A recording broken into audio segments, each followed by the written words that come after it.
Bueno, tenemos ya la presencia de nuestra invitada, la arquitecta Pierina Correa Delgado, ex candidata a la prefectura del Guayas, y ya muchos se están preguntando o se están imaginando unas papeletas, la propaganda electoral que dice Correa presidente. Bueno, pero no Rafael Correa porque por ley no puede. Tal vez Pierina Correa sí lo va a hacer. Mira, nosotros somos muy respetuosos de los procesos. Yo en mi actividad política desde el inicio, en el 2006, dejé muy claro que estaba en este proceso por un proyecto que lidera mi hermano, evidentemente, y que de paso lo lidera muy bien. Si nos remitimos a números, soy la candidata del movimiento más votada a nivel nacional en las últimas elecciones de marzo del año pasado. Mi trayectoria siempre ha sido de cercanía con la gente. Mis actividades siempre han sido de la mano con la gente, visitando a la gente en sus lugares de trabajo y de vivienda, justamente para no inventarme o imaginarme las necesidades, sino verlas, constatarlas y sobre todo motivarlos a ellos, que son quienes las pasan, a que de manera conjunta con sus respectivas autoridades, dependiendo de la competencia, trabajen juntos las soluciones también. Ese ha sido mi trabajo siempre. Yo comencé como coordinadora de migrantes de Alianza País. Por lo tanto, siempre mi actividad ha sido a nivel nacional y con la circunscripción de migrantes tanto en la región europea como en Estados Unidos. Pues es decir, usted asume, y está bien que lo haga, que tiene méritos suficientes como para eventualmente representar a la Revolución Ciudadana en una candidatura presidencial. Pero me imagino que eso es parte de una decisión que deberán tomar consensuada. Es parte de una decisión y es parte de procesos. Hoy más que nunca, y ante todo lo que ha pasado pues con el actual gobierno, se hace súper necesario analizar con lupa los diferentes posibles perfiles. Yo estoy en goce de mis derechos constitucionales de elegir y ser elegida. Por lo tanto, si se considera que mi perfil es uno de los que tiene que pasar por todos los procesos de evaluación, de análisis, de herramientas técnicas, sondeos, encuestas, focus groups, análisis de trayectoria, aceptación, porque uno puede querer ser candidato. Claro. Hay que ver si uno tiene el perfil. Oiga, ¿qué hay de cierto en esto de que hay algunos analistas que creen o piensan o saben que dentro de la Revolución Ciudadana hay una división entre correístas y progresistas? ¿Qué es eso? O sea, a ver, en todos lados se cuecen habas. Y pues a lo largo de todo este proceso, desafortunadamente, se han ido decantando diversas posturas, unas más extremas, otras no tanto. Nosotros somos de una línea de izquierda, algunos se refieren a ella como socialismo del siglo XXI, pero ¿qué nos motiva? Nos motiva la gente, las necesidades de la gente, la prevalencia del ser humano sobre el capital y de gestionar soluciones prácticas que lleven a la equidad, a la inclusión, a la igualdad de oportunidades. Ese siempre ha sido nuestro eje. Nosotros hemos planteado un gran frente, que le decimos frente progresista o de izquierda. ¿En qué sentido? Manteniéndonos justamente dentro de esta línea, ¿no? El ser humano sobre el capital. Hay posturas más extremas que otras. Hay personas que consideran plazos o fases cumplidas, pero aquí hay un liderazgo innegable y el que lo quiera ver de otra manera está analizando un escenario político completamente diferente o de otro país. Y ese liderazgo lo lleva Rafael Correa. Y Rafael Correa fue el ideólogo del proyecto que motivó todo este proceso de Revolución Ciudadana. Un proceso que más allá de simpatías o antipatías, que les guste el estilo de gobierno de mi hermano, su carácter o lo que sea, demostró con hechos que el país tenía reales posibilidades de cambiar y cambió. Con Rafael Correa, Ecuador entró a formar parte del mapa del mundo. Ya todo el mundo empezó a hablar de Ecuador en buenos términos. Aunque mucha gente no lo conoce, muchas de las cosas, los cambios que se hicieron en el país son tomados como ejemplo para la posibilidad de ser aplicados en otros países. Y en países como Perú, en países como Francia, o sea, estoy hablando de una región considerada tercer mundo y estoy hablando de una región considerada primer mundo, países altamente industrializados. Francia, al igual que Alemania, en la Unidad Europea son los países más estables. Entonces, por ejemplo, la reforma educativa. La reforma educativa, para conocimiento de todos ustedes, es analizada inclusive en Estados Unidos. Nuestra exministra de Educación, Gloria Vidal, fue reiteradamente invitada a diferentes centros universitarios, entre ellos Stanford, para presentar cómo se había llevado la reforma educativa en el país. Entonces, algo hicimos bien, ¿verdad? Sí. Y hoy, bueno, hay un dicho, nadie sabe lo que tiene hasta que lo pierde, y a casi 3 años de este gobierno, hasta los más recalcitrantes opositores de Rafael y su gobierno o su estilo de gobierno, algunos ya han tenido que decir, chuta, la verdad es que no me cae bien, pero con Correa estábamos mejor. O sea, con Correa había inversión, con Correa había desarrollo de infraestructura, había generación de empleo, por lo tanto había seguridad. Seguridad no solamente jurídica, que es lo que hoy no existe, seguridad ante la delincuencia. ¿Por qué? Porque si la gente tiene trabajo, tiene cómo atender sus necesidades y por lo tanto no hay pues la opción o el recurso de tener que salir a la calle a ver cómo consigue el pan. Hoy el desempleo ha aumentado, el subempleo ha aumentado, el empleo informal ha aumentado, el empleo inadecuado ha aumentado y no hay opciones, que es lo peor. Porque si uno dice, bueno, me quedo sin trabajo, pero es cuestión de aguantar una semana, un mesecito. Una consulta. El fin de semana que pasó, hubo una cruce de fuegos en redes sociales entre varias personas dentro del movimiento, debatiendo y analizando sobre todo un tuit que envió su hermano, en donde trataba de a Viviana Bonilla. Uh-huh. Surgió un debate acalorado en redes sociales con respecto a ciertas personas que en un principio, en la primera etapa del gobierno de Lenín Moreno, se fueron con Lenín Moreno, que ahora han cortado palito con Lenín Moreno y que al parecer quieren regresar a las huestes de la Revolución Ciudadana. ¿Cuál es su posición? ¿Usted es más pragmática? ¿Usted cree que, dadas las circunstancias y ante la cercanía de las elecciones, hay que hacer un borrón de cuenta nueva? ¿O como dice su hermano, que sin odio pero con memoria? ¿Cuál es su posición? Yo soy partidaria y concuerdo plenamente en el tema sin odio pero con memoria. ¿Qué sucede? Efectivamente, hay muchas personas que aplicaron lo de a rey muerto, a rey puesto, ¿verdad? Y si vemos los videos, los recuentos gráficos que hoy la tecnología permite revisarlos después de un tiempo, vemos algunas figuras que 2 días antes de la posición de Lenín se rasgaban las vestiduras y estaban dispuestos a dar la vida por Correa, por el Mashi, ¿verdad? Y luego estaban dispuestos a dar la vida por Lenín. Bueno, yo creo que cada uno es libre de... Pero al inicio era como parte del proceso de la transición. No necesariamente de porque... a Moreno. No necesariamente porque si ustedes analizan desde el mismo discurso de posesión de Lenín, ya se veía un poco el direccionamiento de hacia dónde quería ir. Pero, bueno, más allá de que haya sido inmediatamente, 2 días antes, 3 días después, ¿qué es lo que hemos visto? Hubo una partición en el bloque de Alianza País y se conformó el bloque de apoyo a Lenín, que se los identificaba como AP morenistas, y los que se quedaron dentro del lineamiento de la Revolución Ciudadana, que pasaron a ser los correístas o el bloque de RC, ¿verdad?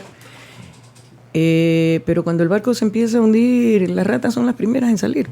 Entonces, ¿qué sucede? Hoy abundan los arrepentidos y salen con que, ay, pero yo nunca he hablado mal del Mashi. No se necesita. Esto no se trata del Mashi. O sea, el Mashi, como dije anteriormente, es el líder indiscutible y el promotor, el ideólogo de este proyecto. O sea, que usted cree Pero, ahora resulta, es que estaba equivocado. Me he dado cuenta que estaba equivocado o equivocado y hoy quiero volver acá. Y entonces comienzan a desafiliarse, comienzan a decir, mejor me hago a un ladito, no vaya a ser, como dicen en el barrio, que sea pasoso, ¿verdad? Entonces, a eso se refiere Rafael, sin odio, pero con memoria. Nosotros no somos de pensamientos negativos, por el contrario, yo también he pasado por un montón de deslealtades y de cosas negativas, y en más de una ocasión hasta me ha tocado, irónicamente, ayudar a esas personas que se portaron muy mal y muy feamente conmigo. Y amigas mías me decían, pero ¿cómo es posible que ayudes a ese tal por cual? Le digo, mira, que cada quien aprenda a vivir con sus propias miserias humanas. Yo vivo y transito por esta vida libre de cargas, sobre todo de cargas negativas. Arquitecto, entonces ¿Okay? para usted... Luisa, perdóname un segundo. No sé, Qué gusto. Hola, ¿cómo Querida. vas? Buenos días. Guapísima bienvenida. como siempre, ese color, pero ella conjuga amarillo arriba, azul abajo. Eso, me parece muy bien. Arquitecto, que le Igualmente. quiera consultar. Entonces, Le para damos la usted, bienvenida, Luis. Gracias. el fin no justifica los medios. Entonces. Definitivamente, y en el caso de Viviana, Rafael es una de las personas a las que le ha tenido mucho cariño. No solamente se refería a ella como Vivi, le decía en más de un evento público la criolla bonita, haciendo alusión a ese pasillo tan bonito nuestro, pero tampoco puede ser uno ciego. Pero le digo porque por ahí escuché también a José Serrano hablando de la posibilidad de que Rafael Correa vuelva al poder o que el movimiento Revolución Ciudadana también vuelva. Y dice, y si el pueblo quiere que la Revolución Ciudadana vuelva, tiene que volver. A ver, qué bueno que lo diga, pero hay que ser coherente con palabra y obra. Y él, tanto él como Viviana, adoptaron una postura que para mí me parece la más cómoda y simpática en la asamblea. ¿Cómo se deciden las cosas en la asamblea? Por votos, ¿verdad? Entonces resulta que a conveniencia ya no les va bien siendo parte del bloque y ¿qué optan por hacer? Ahora somos independientes. Van en el limbo. ¿Qué quiere decir independientes? A ver, estoy aquí viendo así, chévere, mientras se matan los dos bandos y entonces, necesitan mi voto, no completan, chévere. Ahora sí, sentémonos O a la conversar. cacería de cuotas de poder. Tal Eso. vez eso es Por lo eso, que, es que los ha el- movido en todo momento. Desafortunadamente más de un interés, o sea, no solamente de posiciones, hay casos, no los puedo mencionar en público porque no me gusta hablar de algo si no tengo cómo demostrarlo, pero hay más de un caso en el que lo que buscan es protegerse, o sea, sí han oído hablar de los rabos de paja, ¿no? Bueno, entonces parece ser que más de uno decidió apostar a lo seguro, entendiéndose lo seguro estar dentro de un bloque afín al gobierno de turno, para protegerse y evitar una posible persecución. Y entonces ahora, viendo que va a cambiar el gobierno, quieren buscar nuevamente protección o cargos o la continuidad de una posible vida política desde una función o desde una de elección o designación. Arquitecta, hablando de apuestas, ya en la Revolución No Ciudadana- juego, por si acaso. Ah, sí, yo sé. No, usted hacía deporte. Por eso, hago deporte, Eh, no juego. Ya en la Revolución Ciudadana se está dando por sentado como un hecho que el ex presidente Correa no va a poder terciar, no le van a permitir terciar en las próximas elecciones. Por el contrario, a ver, aquí tenemos una situación, un irrespeto completo a todo lo que es el orden jurídico en nuestro país, desde la misma Constitución hasta abajo, porque no ha quedado un cuerpo legal en este país que no lo hayan pisoteado. No existe la presunción de inocencia, no existe el debido proceso, ni se lo respeta, y por las ganas de forzar un tema de convicción, de sentencia, en diversos casos, se inventan tales argumentos que hasta nos hacen quedar en ridículo incluso internacionalmente. Por el tema de la difusión. Interpol acaba de, por enésima vez, negar una Notificación. petición de alerta roja. ¿Y ya en qué tono lo dice? Ya déjense de vainas. Lo dice en ese tono. O sea, entonces es un tema ya de vergüenza internacional. Por ejemplo, en el bendito caso de sobornos, que quieren, analícenlo fríamente. Miren los tiempos como los manejan. Hay jueces que han sido despedidos, destituidos, por no darle agilidad a trámites. Hay juicios represados, hay trámites represados por miles, ¿ok? Pero el 7 o el 8 de enero deciden el llamamiento a audiencia para formulación de cargos y señalan el 31 de enero con una agilidad que deja asombrado a más de uno para la audiencia ya de juzgamiento en el caso de sobornos. Veamos otra cosa. Sale la fiscal, 10-20, porque ni a 11 llega, ¿verdad? Y sale en rueda de prensa, porque se ven los micrófonos ahí, y dice que decidieron cambiar el delito para luchar contra, entre comillas, la impunidad que representaba ser acusados por delitos que prescribían y que no podían ser juzgados en ausencia. Y que por eso habían cambiado a cohecho. O sea, a ver, la fiscal general de la Nación diciendo eso públicamente. Y termina diciendo, y de esa manera se los va a sentenciar para recuperar el dinero llevado. Eso no es prevaricato, perdónenme mi ignorancia, soy arquitecta, no abogada, pero si no es prevaricato o como se llame, es ya dar por sentado la culpabilidad y el principio de inocencia. Claro. Eso por un lado. Viene la ministra Romo y también en entrevista pública, que se dio a conocer en redes, dice, no, pero es que Correa y Pavón no van a ser candidatos en el 2021. ¿Y cómo así? Es que van a ser sentenciados, pero a ver, ¿cómo puede usted aseverar? Es que son culpables. Claro, entonces, ¿qué pasa? Ahí hay un tema muy serio. No hay respeto a la presunción de para inocencia. nada, ni al debido proceso, ni a los tiempos. Mira que presentan un recurso de recusación, el Fausto Jarrín, el abogado principal de la defensa Rafa, presenta un recurso de recusación y debidamente sustentado. Nuevamente, yo soy arquitecta, pero tengo amigos, pues abogados, y abogados que no necesariamente son afines al proceso, ni amigos de Rafael, ni nada. Y me dicen, mira, está muy bien planteado. ¿Y en qué sentido la recusación? Bueno, ahí vinculaban a la abogada que los defendió, que no sé qué, que no sé cuánto. Bueno, era todo una red de relaciones entre los diferentes actores involucrados. Además, la ley no permite que un juez temporal dirija un proceso penal. Entonces, ¿qué pasa ahí? Se ve nuevamente con claridad a dónde va el tema. ¿Y qué pasa? Lo aprueban un miércoles y la audiencia para analizar la recusación es el viernes.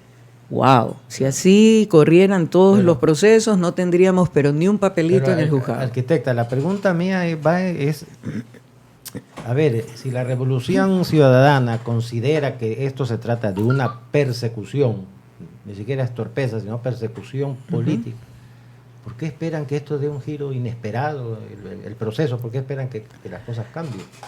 Porque siempre hemos sido un grupo de esperanza y fe y queremos pensar que finalmente se va a reinstaurar nuevamente esa mujer con la venda y con una balanza perfectamente equilibrada que se llama justicia. ¿Usted cree que la justicia actúa por sí misma? Ahí somos los jueces y los fiscales. Sí, desafortunadamente. Pero hay otro tema. A ver, hay otro tema y es importante que la ciudadanía lo sepa. En este momento no existe ninguna sentencia ejecutoriada en firme que le impida a Rafael Correa ser candidato a vicepresidente o asamblea, que son las dignidades que se van a elegir en el 2021. Su única candidatura a la que no podría es la presidencia. ¿Por qué? Por la decisión de la consulta popular de febrero de 2018, que ya hay un informe de la OEA que dice que es inconstitucional, es ilegítima e ilegal. Pero saludo a la bandera, ¿verdad? Entonces, ahí, ¿qué hicieron? También pisotearon todo, hicieron retroactiva. La ley por principio es a futuro, es desde el momento en que se la pone hacia adelante. Acá le hicieron retroactiva y qué casualidad que dentro de los 10 años previos, cualquier funcionario que hubiera cumplido ya 2 periodos consecutivos de elección popular no podía lanzarse nunca más a esa dignidad.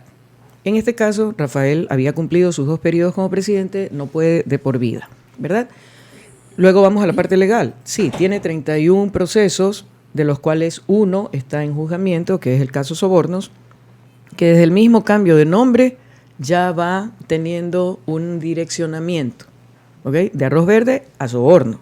Miren el salto cuántico, ¿no? La ironía o la ridiculez, se supone que hablaban de $17 millones y terminan sustentando la acusación en un préstamo de un fondo que no era partidista, sino como de una alcancía de los funcionarios. Ahí como que si usted tiene la alcancía en su casa y quiere darle el regalo especial a su esposa y rompe el chanchito, ¿no? Rafael tuvo una necesidad, le facilitaron $6,000, mostró, en calidad de préstamo, mostró los cheques de los pagos mensuales en 12 meses y ese es el sustento. Entonces, ¿qué pasa?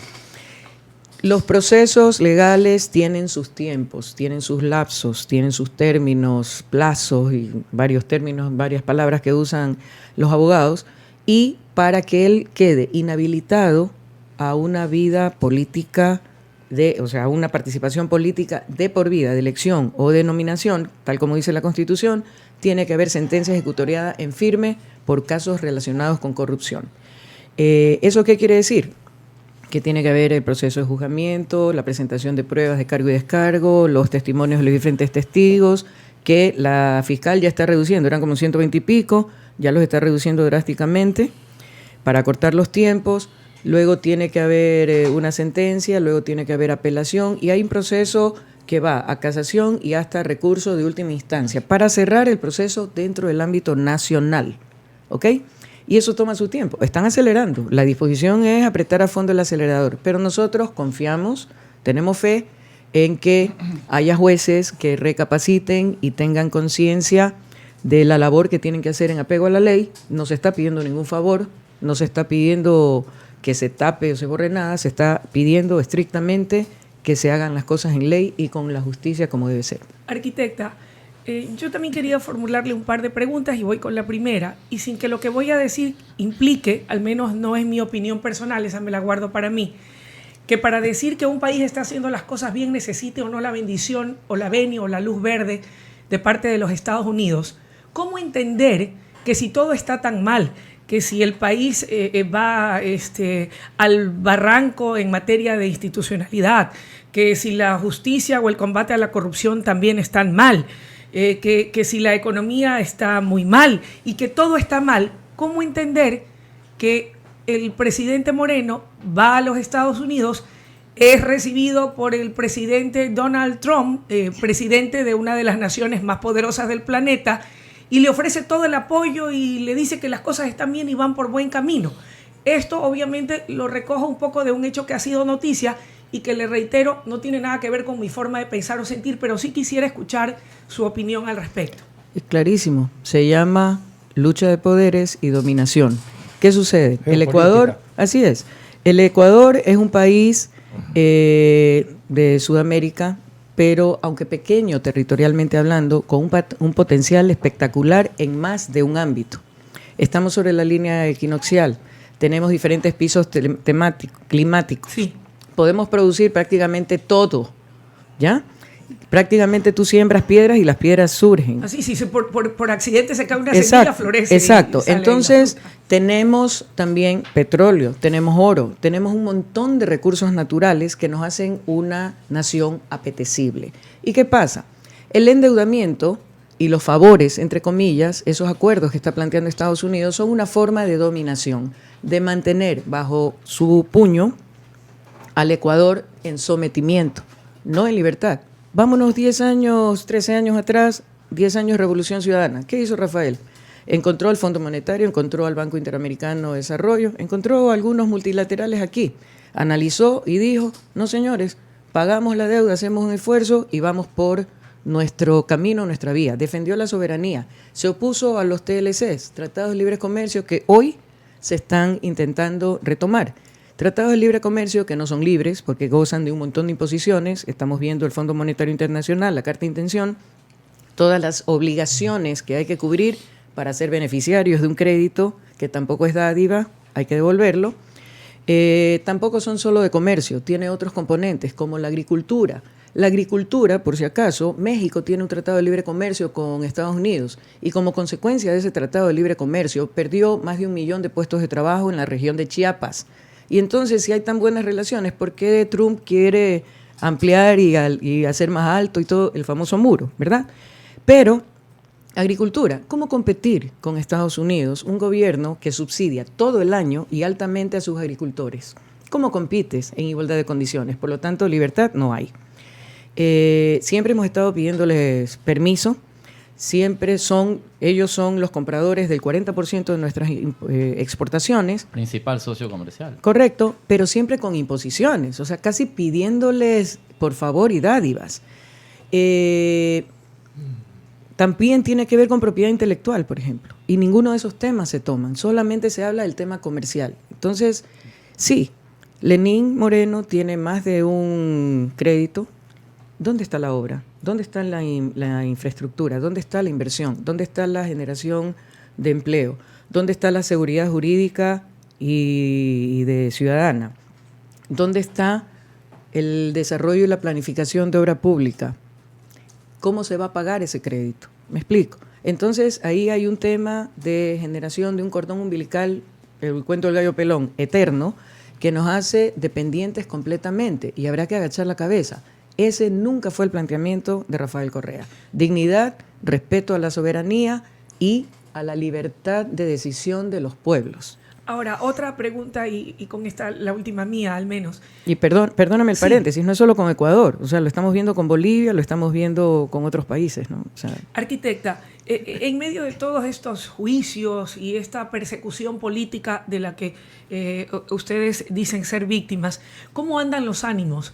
No solamente del ex mandatario allá, ¿de qué manera ha venido a afectar y a trastocar la vida familiar, la vida personal de cada uno de ustedes, de los hermanos Correa Delgado, del exmandatario y de los suyos, su tranquilidad y su paz? Porque cuando uno ha sido parte de la función pública y más aún durante tantos años, fueron 10 años, pienso que uno siempre dice, bueno, voy a hacer así un alto y voy a dedicarme a lo mío, a mis asuntos, a mis temas personales. Esa era su intención. A la familia. No solamente me refiero a él, sino incluso a todo su entorno familiar cercano. sí.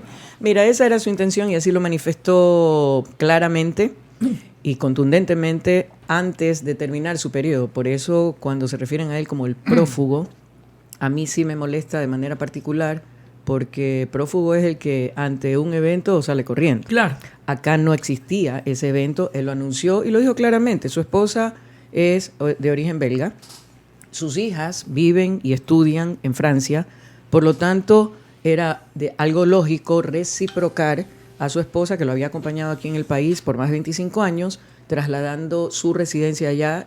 Los suegros ya eran personas de edad avanzada, es más, ya fallecieron los dos, miren tan poco tiempo. Entonces, y su hijo menor, sus hijas estaban allá. Entonces, de Francia a Bélgica era un paso, o podían verse aunque sea el fin de semana, lo que no era posible cuando estaba acá.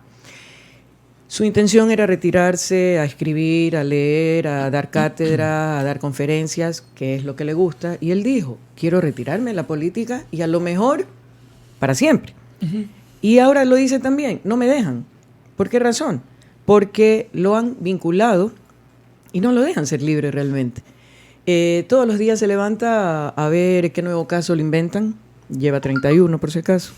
¿Okay? 31. Y uno con menos sustento que el otro o con argumentos más ridículos que otro, pero sí le requieren tiempo, sí le requieren dinero. O sea, ¿tienen ustedes idea cuánto cuestan abogados? Entonces, es un tema de que prácticamente tiene que trabajar, escaparse un tiempo para poder compartir en familia. Su hijo ya se gradúa este año y por tanto también irá a la universidad. Y las universidades, la más cercana, queda a 1 hora, ¿ya? Si es que se mantiene en Bélgica. Entonces, le están robando también ese tiempo que requería para su familia después de haber entregado 10 años, 24/7, 365, y si no, pregúntenles a sus funcionarios, de vida, de trabajo, de esfuerzo, de convicción, de todo a este país. Y en el caso de ustedes, su entorno cercano, usted, su hermana, la mamá, su señora retirada, madre. Yo estaba retirada de la política, tenía 5 años de... Pero va al ruedo ahora, ¿o no? Mira, no Faltan necesariamente, 6 meses para las inscripciones. No necesariamente, eso no lo decido yo, se decide en base a un proceso de análisis y obviamente lo que Rafael considere.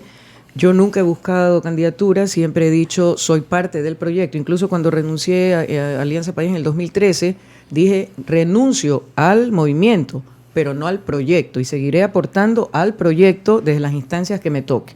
Lo hice a través de la Federación Deportiva del Guayas en deporte, y ojo, abro un paréntesis y me lo permiten, 1 año, 1 mes de la intervención, están completamente fuera de la ley. La ley dice claramente 90 días, máximo 180, tienen que llamar a elecciones de nueva directiva y haber solucionado lo que motivó la intervención. No han hecho absolutamente nada. Pero yo Trataron sigo... de echarle sombra a su administración. Pero yo sigo... ¿ah? Trataron de echarle sombras. Sí. Y la pista atlética sigue sin ser ni siquiera empezada a construir, menos inaugurada, que era la obra máxima. Sin embargo, yo puedo sacar pecho y decir que tengo en mi administración resultados históricos no igualados por ninguna institución en este país. Y hoy hasta una chica con discapacidad, somos los únicos con proyecto, con programa de discapacidades en Juegos Paralímpicos. Qué bien. Una última Ok. pregunta de mi parte, tal vez fuera de contexto. Perdóname, déjame terminar de contestarle y cierro. Sí. Tocó volver. Yo no tenía intenciones de volver a la política, pero tocó volver y lo hice a pedido de mi hermano. Y bueno, los resultados con todo en contra, ya los conocen ustedes, soy la candidata más votada, la militante más votada del movimiento a nivel nacional y mi votación es la tercera parte de la votación nacional. No busco una candidatura, mi trabajo lo realizo en mi calidad de secretaria nacional de Participación Ciudadana como miembro del Buró Nacional, debidamente inscrito en el CNE, y eso implica un recorrido y un contacto no solo con la militancia y las bases, sino con la ciudadanía en general. ¿Qué hablo con ellos? La realidad nacional y también los procesos de afianzamiento y legalización del movimiento, la fusión, etcétera, etcétera, que se requiere para tener esa estabilidad como movimiento y luego pasar a los diferentes procesos ya de convención nacional, directivas nacionales y de diferentes Pero eso es como localidades. calentar motores. O sea, ¿usted está dispuesta a dar su contingente si No. formalmente no pudiera ser Rafael Correa Delgado candidato? ¿Apostaría y le apuesta a usted? ¿Usted aceptaría? ¿Está dispuesta a quemarse el poncho, a ir allí y ser candidata? Nuevamente, soy parte del proyecto y estoy dentro del proyecto con todos los riesgos y todo lo que implica a favor y en contra, porque no todo es bonito. O sea, somos víctimas de persecución, somos víctimas de cada cosa que sale en redes. No le saca el cuerpo No, en todo se- caso. Si tiene que ir de candidata, Como va. buena deportista, nunca he rehuido los retos. Ok. Si hay candidatura, tocará enfrentarla y tengan la seguridad de que será con todo, porque aparte soy apellido Correa, así que igual 24/7/365. Y si no, apoyaré a quienes queden oficialmente electos como candidatos en campañas. Tengo a mi haber 15 campañas y he sido solo 3 veces candidato. Una pregunta que le decía al final, arquitecta. ¿Capciosa o no capciosa? No. No, No, ¿le he no. hecho alguna pregunta capciosa? No, es broma, es broma. Hoy día amanecí de buen humor. Venía JJ y resulta que JJ me abandona para irse. No, pero felicitaciones felicitaciones a Jimmy por la graduación de su Claro, hija. y fue imprevisto. No, está bien. Arquitecta, esto fuera de contexto realmente, pero le voy a dar una oportunidad para que responda. Si su hermano, no el que está en Bélgica, don Rafa, sino Fabricio fuera candidato, ¿usted votaría por él? Candidato a la presidencia. Ya en otras ocasiones me han hecho la misma pregunta porque Fabricio ha lanzado su precandidatura o candidatura en varias ocasiones. Les voy a responder exactamente lo mismo que respondí en ese momento. Soy parte de un proyecto y el proyecto se llama Revolución Ciudadana. Ahí me formé, ahí me inicié como persona pública, como persona política y soy persona de una línea, de un ideal y me mantendré en esa línea. Bueno, muchísimas gracias a la arquitecta Pierina Correa.